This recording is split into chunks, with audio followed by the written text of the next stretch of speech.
Boter Petelin in njegova zgodba. Bilo je proti jutru in Petelin je še globoko spal pod neko slamnato streho. Medtem, ko je še lepo sanjal, mu je na glavo padlo slamnato stebelce, ki ga je izdrl veter iz strehe. Ves prestrašen se je zbudil in na vso moč zakikirikal in pričel bežati po hribu navzdol. Kikiriki! Potres se godi! Bežimo!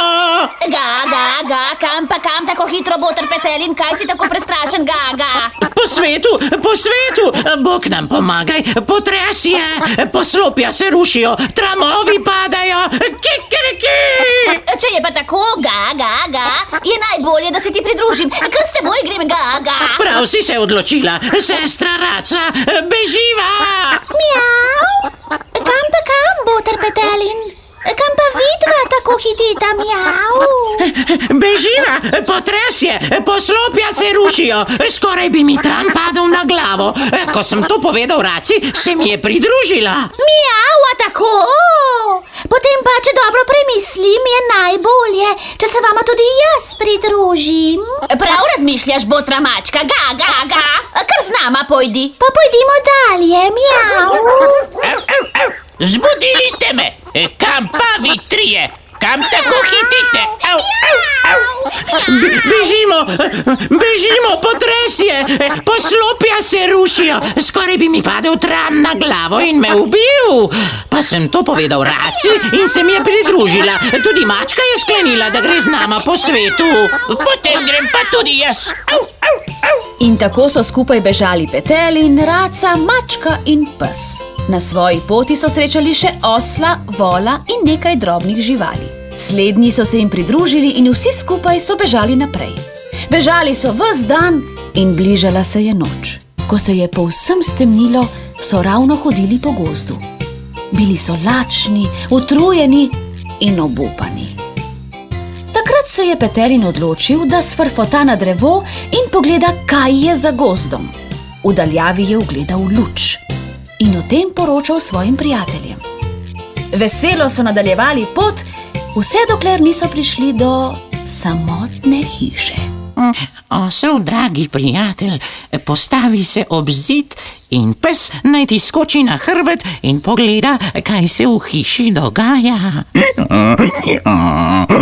Seveda, kot rečeš, dragi Petelin, ti si naš vodja. Kaj vidim, saj to ni res? Ravno kar so na mizo postavili polno skledo polente. Soba pa je polna razbojnikov.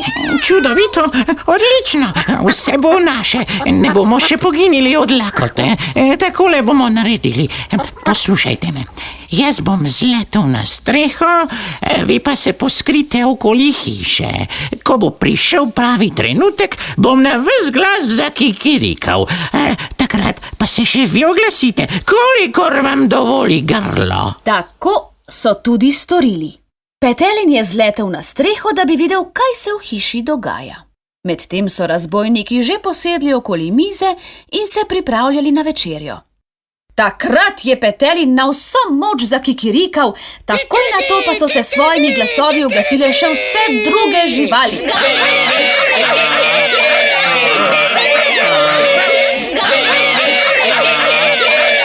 Razbojniki so se ustrašili, pustili večerjo na mizi in zbežali iz hiše.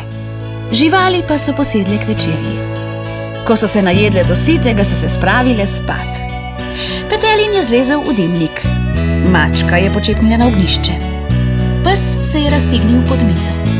Raca se je spravila v čebrič vode. Osel se je zvalil na tla pri vratih. Vol je legel ob steno in tudi druge živali so si poiskale svoje mesto pod streho. Ko se jim je že vsem prav lepo sanjalo, se je do hiše pritihotapil eden od razbojnikov. Nič se ne vidi skozi okno. Tema je kot v rogu. Stopil bom v hišo in razpihal žerjavico, da vidim, če je na mizi še kaj ostalo od naše večerje. Kakšna tema. Lej no, na ognjišču res še žarita dva oglja. Au! Kaj pa je to? Nekaj me je opraskalo. Seveda, oglja nista bila oglja, pač pa mačje oči.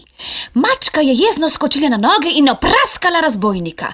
Razbojnik je dvignil glavo in v tistem trenutku je Petelin spustil kokošjak ter mu oblatil oči. Ves prestrašen je nepridiprav pohitel k čebričku, da bi si spravil obraz, toda tam je zbudil raco, ki ga je s perutmi vsega poškropila. Zgrabil je brisačo, da bi se obrisal, a je pri tem zbudil ose, ki so se spravile prav vanjo k svojemu nočnemu počitku. Te so se razjezile, ker jih moti pri spanju in ga močno opikale. Ves obupan je odskočil, a je stopil psu na rep in ta ga je takoj jezno ugriznil. Nato je pohitel k vratom in se pri tem zaletel v osla, ki ga je besno brcnil, tako da je priletel volu na glavo.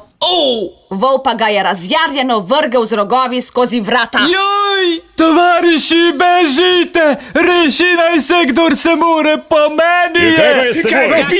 Kaj si tako prestrašen? Nič se mi ne smejte, tovariši, po meni je! Grozno sem kaznovan in tudi vam se bo tako godilo, če se vrnete v hišo. Preveč hudega smo storili in to se nam zdaj maščuje. Ko sem stopil v hišo, sem hotel zanetiti ogenj, pa me je neka spaka opraskala. Vzdignil sem oči, pa me je neki zlomek zalil z malto. Pohitel sem, da se umijem, pa me je škrat, ki je čepel v čebričku, vsega poškropil. Stopil sem k brisači, da bi se obrisal, pa je bila vsa pretkana z iglami. Odskočil sem k mizi, pa me je popadel sam Satan s kleščami za nogo. Vrgel sem se k vratom, pa me je neka hudoba tako močno brcnila, da sem priletel samemu vragu na roge, ki me je potem zagnal skozi vrata. Saj vidite, kakšen sem. Po nas je, vam pravim. Bežimo, da se nam še kaj hujšega ne zgodi. Tako je tudi bilo. Razbojniki so se dobro zavedali, da so v svojem razbojniškem življenju storili marsikaj narobe.